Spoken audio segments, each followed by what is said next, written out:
Alam niyo ba mga katormo, may natuklasan na naman akong shortcut dito banda sa may Baisa, papuntang monumento. Ito nga pala ating dinadaanan ay Quirino Highway at malapit din ako sa may Balong Bato. Kaya eto at pabilisin na natin ang video. Paglagpas mo nga pala dito sa overpass na to, ay meron kayong dalawang dadaanan, kaliwa o kanan. Ang gawin niyo ay dito kayo dumaan sa kaliwa, huwag kayong dadaan dyan sa baba. Huwag nga pala kayong mag-alala kasi hindi masyado maaalog ang mga itlog niyo dito.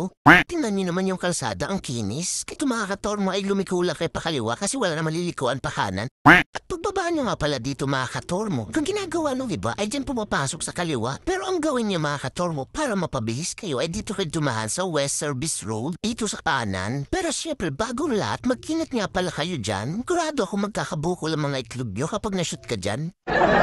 At oo nga pala, baka sabihin na naman ng iba dyan, one way to. Huwag kayong mag-alala kasi nakita ko naman yan. At pagdating nyo nga pala dito sa dulo, kayo ay kumanan. Pero bumusina ka nga pala muna kasi minsan may mga truck na lumiliko. Baka maipit ka, kawawa naman ang itlog mo. Papipisa.